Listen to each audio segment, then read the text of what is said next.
ओम गुरुर्ब्रह्मा गुरुर्विष्णु गुरुर्देवो महेश्वर गुरुर्साक्षात् परम ब्रह्म तस्मै श्री गुरुवे नमः। आज की कथा भागवत सप्ताह यज्ञ की विधि। महात्म्य के 6ठे अध्याय में विधि को समझाया गया जो किस तरह भागवत की कथा रखनी चाहिए, आपकी भावनाएं क्या होनी चाहिए। सबसे पहला तो है निष्काम भाव से कथा सुनो या निष्काम भाव से भागवत की कथा अपने घर में रखो। कोई कामना नहीं होना चाहिए, भगवान की भक्ति होनी चाहिए कि हमारे घर में भगवान जी आए, भागवत की कथा हो, सारी संगत सुने, सबकी मनोकामना पूर्ण हो और हमारे भी जो है जीवन सुख में हो। सुखमय जीवन करते हुए भगवान के चरण में भक्ति हो, निष्काम होना चाहिए। मेरा जीवन सफल हो जाए, मेरा जो पाप है सो छूट जाए, अब मुझे भगवान के प्रति भक्ति लग जाए। आज आपके घर में कोई लड़ाई झगड़ा होता है या कुछ होता है तो अपने समाज को बुलाते हैं ना, और समाज उसको निराकरण करते हैं ना। उसी तरह आपके घर में समस्या है तो उन भगवान को बुला लो, भागवत की कथा को बुला लो। अब भागवत की कथा सुन करके उन भगवान से प्रार्थना करो कि मैं आपको बुलाया, अब आप जानो मैं तो आपके भक्ति में लग गया, माया मोह को त्याग दो, भक्ति का रंग लग जाए। इस भाव से जो कथा सुनते हैं उसके लिए मन चंगा तो कठौती में गंगा। मन साफ है तो कभी गंगा जी में स्नान कर सकते हैं। उसी तरह जब आपकी इच्छा हो भागवत की कथा अपने घर में रखवावें या किसी मंदिरों में रखें, कोई मुहूर्त की आवश्यकता नहीं, जब मन शुद्ध हो तब रख सकते। वैसे सार सावन और भादव का महात्म तो दिया ही गया। कुछ सार महीना जो शुद्ध है, वर्षा ऋतु का प्रारंभिक समय है, ये समय जो है बहुत अच्छा है। इसी में गुप्त नवरात्रे भी आते हैं। गुप्त नवरात्रे में या सार के शुक्ल पक्ष में किसी दिन से जगन्नाथ यात्रा है या कुछ है, उस दिन से पाठ रखें, बहुत अच्छा रहेगा, ठीक है ना। उसी तरह सावन का महीना जो है शिव जी का महीना है। शिव जी किसको मानते हैं? राम और कृष्ण को ही मानते हैं। जहाँ तक जब कृष्ण वहाँ रास करने के लिए चले थे तो शंकर भगवान भी नारी का रूप धारण कर ले, पता है ना। तन से खिसक गई जब सारी, मुस्काए बनबारी, गोकुल में आ गए। तो शिव का महीना है तो उसमें राम कृष्ण का भी है, मंगल ही मंगल है। तीनों तो एक ही है, त्रेधा अस्तित आत्मने, ब्रह्मा विष्णु और महेश। तो सावन महीना तो सर्वोपरि है ही। और भादव का महीना जो है कृष्ण जी का जन्म हुआ था, तो कृष्ण जन्मोत्सव के अवसर पर भागवत की कथा हो जाए, मतलब रक्षाबंधन के दूसरे दिन जो है एकम तिथि से, रक्षाबंधन से एकम तिथि से, और उस दिन से प्रारंभ कर लें, मान लो कृष्ण जन्म तक हो जाए तो कितना अच्छा है।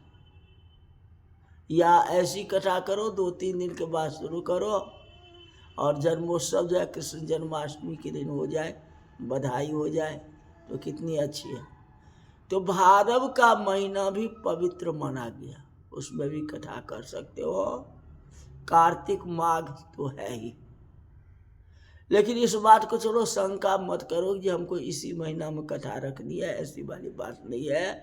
कहा ना, मन चंगा तो कठौती में गंगा। जब आपकी इच्छा हो जाए, भ्रम में नहीं पड़ना चाहिए कि ये महीना हुए महीना, कुछ नहीं है। मन साफ होना चाहिए, कथा किसी भी महीना कर सकते। कथा करने वाले वक्ताओं को लक्षण बताते हैं वक्ता तो होना चाहिए सुखदेव जी के समान, जिनके पास में उतना वैराग्य था, जो अपना कपड़े भी नहीं पहने थे, अपना शरीर का भी ज्ञान नहीं था जो हम क्या है, अपने शरीर को भी बेशुद्ध हो गए। वक्ता तो ऐसे ही होना चाहिए। वो भगवान के प्रति आकर्षित हो गए, सुखदेव जी कथा करने लगे, उनको पता ही नहीं है जी मैं वस्त्र पहना हुआ ये नहीं पहना हूँ, या कैसे हूँ क्या हूँ। वे अपने शरीर का माया छोड़ दिया, मोह को छोड़ दिए, और जैसे ही सब मुनि महात्माओं ने कहे, परीक्षित महाराज कहे, चाहे जो कहे, वो कथा करना प्रारंभ कर दिए। तो वक्ता तो ऐसा तो होना चाहिए सुखदेव जी जैसे, जो भगवान के प्रति इतनी प्रकाष्ठा पवित्रता। सुखदेव जी ब्रह्म दृष्टि ऐसी स्थिर हो गई थी, वो ब्रह्म में तल्लीन हो गए थे, उनको श्रोता की तरफ ध्यान ही नहीं, वो तो ब्रह्म को देख रहे हैं, कृष्णमान को देख रहे हैं, कथा सुन रहे हैं। सुनने वाले होना चाहिए।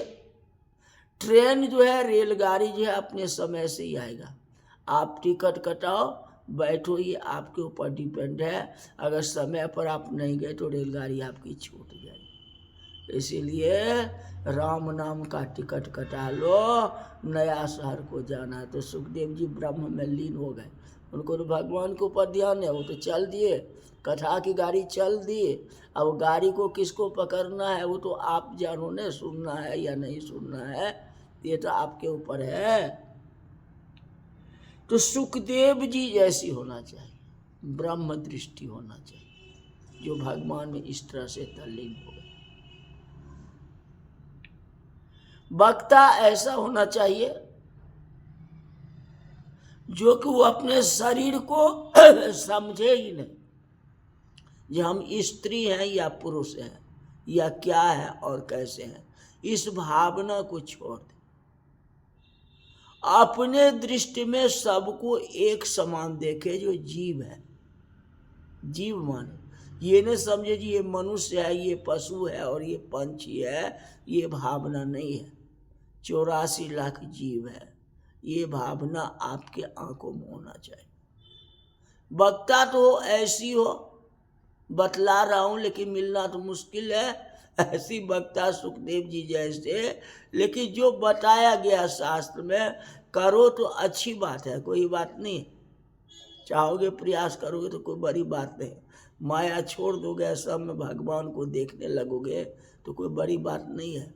2-4 दिन अभ्यास करना पड़ेगा, महीना 2 महीना अभ्यास करना पड़ेगा, तो आप भी सुखदेव जी जैसे ब्रह्मलीन हो जाओगे, इसमें कोई प्रकार की संदेह नहीं है।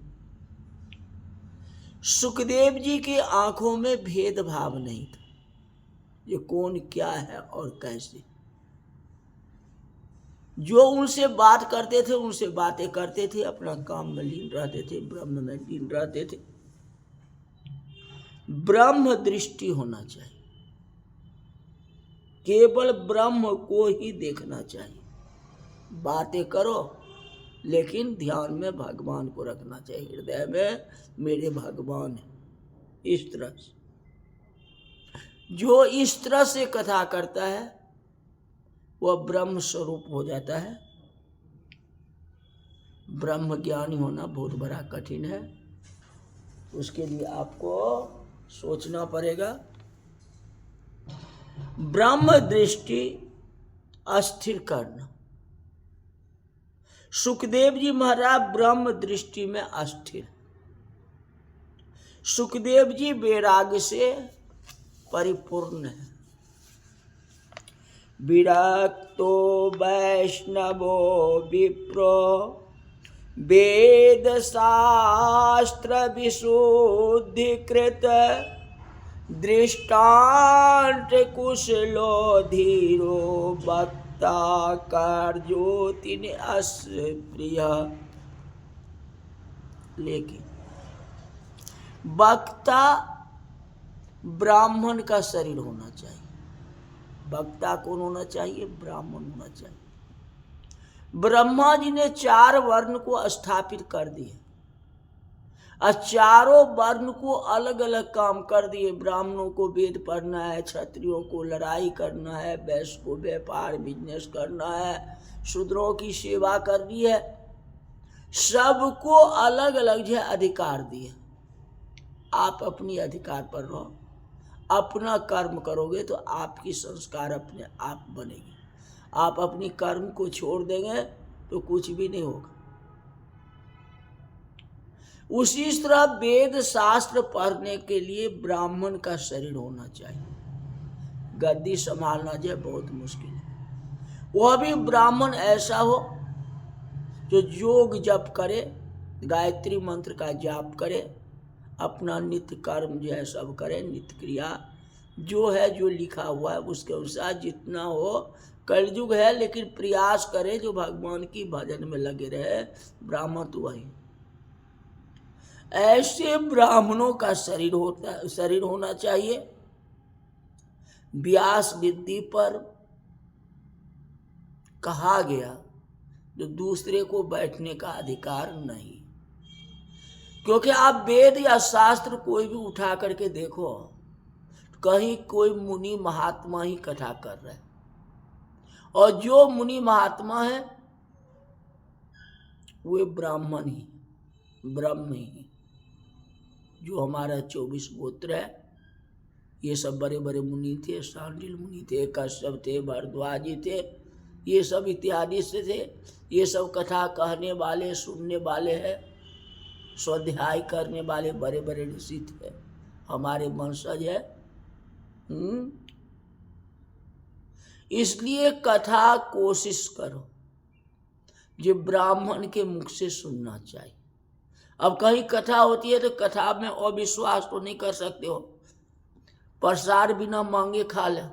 कहीं अगर सत्यनारायण भगवान की कथा हो रही है, आपको प्रसाद नहीं मिल रहा है तो मांग करके खा लीजिए, उसमें कोई प्रकार की दोष नहीं है। उसी तरह कहीं कथा हो रही है तो कथा को अपमान नहीं करना है। आखिर कथा आपको सुननी है, कोशिश करें ये ब्राह्मण के मुख से सुनना चाहिए। क्योंकि ब्राह्मण मुखे अमृत है, ब्राह्मण के मुख में अमृत होता है। उदाहरण के लिए गाय भले ही कम दूध देती हो या मान लो बिल्कुल नहीं देती हो, लेकिन पूजा किसकी होती है? गाय की होती है। चाहे कोई भी गाय हो, आप गाय को गोग्रास देते हो कि नहीं? किसी भी गाय को, उसमें आप ये देखते हो ये कम दूध दे रहा है और ये ज़्यादा दूध दे, चलो गाय मिल गया, चलो इसको जो है गोग्रास दे दे, गाय का पूजा कर ले। उसी तरह जिसके माथे में चंदन है, गले में तुलसी का माला है, वह संस्कारी। हम उस व्यक्ति को प्रणाम नहीं करते जो उनके माथे में टीका है या तुलसी का माला है, उनको हम प्रणाम करते हैं, उनको हम आदर करते हैं। ये शरीर तो सबका है। कहा गया ना, सनकादि ऋषि सुखदेव जी महाराज सबको जीव समझते थे। 84 लाख जीव जो है सब जीव, कोई दर्जा नहीं देते थे। उसी तरह हमें जो है और कंठी माला देखते हैं या माथे में तिलक देखते हैं या ब्राह्मण के भेष में है, चाहे वह कर्म करे या न करे, आपको प्रणाम करना है, आपको सम्मान करना है। कोई ब्राह्मण जो रास्ते पर वैसे ही चलते जाए, ये सब ब्राह्मण है, देखो ऐसे ही चल, मैले कुचेले कपड़ा पहन करके जा रहा है, देखो ये कैसा है। ये ईर्ष्या नहीं होने चाहिए। आपके दरवाजे पर आए तो कोई ब्राह्मण आए, आपके दरवाजे पर कोई समाज आए तो समाज में ब्राह्मण है ना, चाहे वह गरीब है या अमीर है। उसको आप अमीर है तो गरीब कोई ब्राह्मण है, कोई आपके दरवाजे पर आ गया, बैठने के लिए आ गया या कुछ आ गया, तो उसको सम्मान देना चाहिए। अगर वे आपको अपराध करता है तो उसको समझाना चाहिए कि तू अपराध कर रहा है, मेरे साथ गलत कर रहा है या समाज के साथ गलत कर रहा है, उसको समझाना चाहिए। ये नहीं जो डांट लगा भागो भागो यहाँ से, तू अपराधी है, तूने अपराध किया है किसी के साथ से, तो ये बात नहीं होना चाहिए। सम्मान जो है सबसे बड़ी चीज है, ब्राह्मणों को सम्मान करना चाहिए। अगर आप ब्राह्मण को सम्मान नहीं करेंगे तो दूसरा कौन करे? पूजा ब्राह्मण की ही होती है। तुलसीदास जी ने लिखा, जो बंदो प्रथम महीसुर चरण, सबसे पहले पृथ्वी का देवता ब्राह्मणों को पूजन कर, ब्राह्मणों को वंदना करता। केवल जाति से ब्राह्मण नहीं, ये बातें हैं, ब्राह्मण का भी कर्तव्य बनता है जो गायत्री मंत्र का जाप अवश्य करे। अगर देखो नहीं कहोगे, संध्या गायत्री दोनों करना चाहिए। अगर नहीं संभव है, आप देखते हो गृहस्थी जीवन है, कम से कम गायत्री मंत्र का तो जाप कर लो 3 बार, इसमें क्या पर, इतना भी नहीं करोगे तो कौन ब्राह्मण कहेगा? हाँ, विरक्तो वैष्णवो विप्र, जो वैष्णव है, जिसके पास विरक्ति है, वह ब्राह्मण है। सब प्रकार की चिंता छोड़ करके कुछ भी हो, कथा में बैठे, भागवत की पूजा करें, लक्ष्मी नारायण जी की पूजा करें। कथा में ऊंची आवाज नहीं होनी चाहिए। कोई वक्ता बोल रहा है, आप बीच में बोलने लगोगे तो उसकी भूमिका समाप्त हो जाएगी। वो तो कथा कर रहा है लेकिन कथा में डिस्टर्ब होगा।